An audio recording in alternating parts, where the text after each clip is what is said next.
There are injuries that leave no visible mark on the body, no blood, no fractures, nothing that the eyes of a doctor could detect, and yet something in you has been touched in a very deep place, a place that few people know, because few people have the courage to go down there. We talked about you and your back. We twisted your words, distorted your intentions, built a version of you that you do not recognize, and yet some have chosen to believe. And the worst is not the pain it causes. The worst is the silent question that settles afterwards. Why? Why me? Why now? What did I do to deserve this? Today, in this space, we are going to go through this question together. Not to find an answer that soothes the ego, but to find a truth that frees the soul. Because calumny, this ugly, unfair, humiliating thing, carries in it a teaching that very few people dare to face. And this teaching could change your way of seeing not only those who hurt you, but yourself. Calumny is not an accident. Start by putting this firmly in your mind. No one takes the time to hurt someone by chance. Calumny requires energy. It requires an intention. It requires that someone consciously chooses to turn to others to build a false image of you. This is not done out of indifference. It is done out of fear. When a person speaks ill of you, she does not describe you.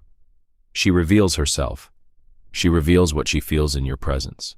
A threat, a discomfort, a silent reminder of something she has not yet resolved in herself.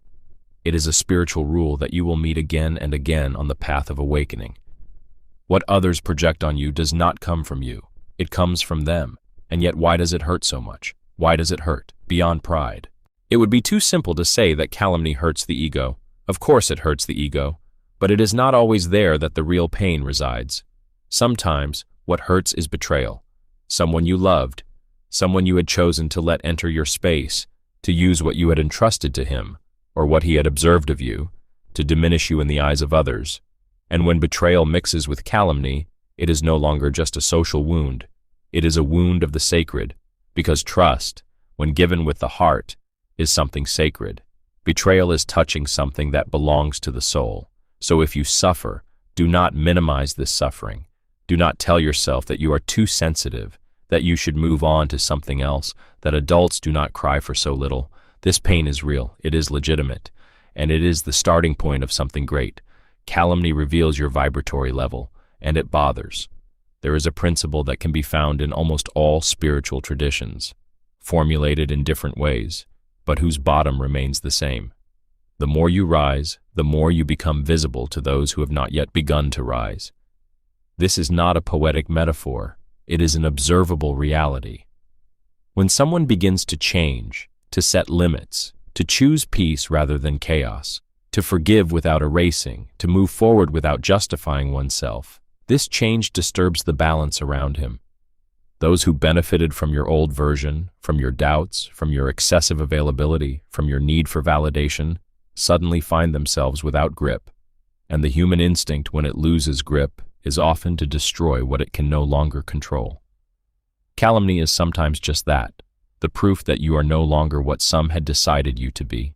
It is uncomfortable to hear, because it requires a deep humility. To recognize that your growth disturbs you, without showing a misplaced pride, and without apologizing for existing. Calumny reveals the cracks in the identity that you have built. Here is something even more difficult. Sometimes, calumny hurts so much because it touches a place in you that is not yet completely healed. It is not that the words said about you are true, often they are not, but they land on an old wound, an old doubt, a part of you that as a child or teenager heard something similar and decided to keep it in memory, somewhere in the body, somewhere in the invisible. When someone tells you that you are cold, unstable, fat, dangerous, and that it burns you from the inside with disproportionate intensity, ask yourself this question in silence. Have I ever believed this of myself at some point in my life? Not to validate calumny, but to find the old wound that was waiting to be looked at. Because what no longer affects us has no more power over us, and what still affects us has something to show us. Calumny reveals that in your circle you are made of light or wind. There is one thing that calumny does with surgical precision. It divides. It reveals those who chose you for what you are, and those who chose you for what you brought them. The first remain. They ask questions before judging. They ask for your version before building theirs.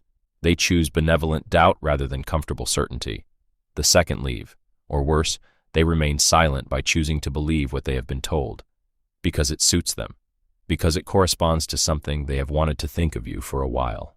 This division hurts deeply, but it is necessary. A path of consciousness cannot work with anyone. Some presences become heavier. Some relationships were built on bases that neither you nor the other had ever really looked at. Calumny, in its brutality, sometimes has the merit of speeding up a process of clarification that would have taken years otherwise. Do not answer, but do not collapse either. There are two symmetrical errors in the face of calumny. The first, to defend oneself at all costs, to run after the versions, to correct each rumor, to send messages of explanation, to try to recover the lost image. This error is understandable. It comes from a legitimate place. The need to be seen as one really is, but it costs something immense. Your energy, your anchoring, your peace. And above all, it sends a message to your unconscious. I do not trust myself to be recognized without having to justify myself.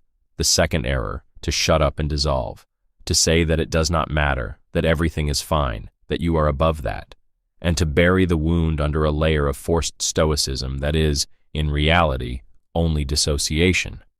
Between these two errors there is a third way, the way of the witness, to observe what is happening, to feel the pain without making it an identity, to choose not to answer, not out of fear, but out of discernment, and to take the time to go through what it stirs in you, in private, honestly, to go through betrayal without becoming what it wanted to make of you. This is perhaps the most delicate part.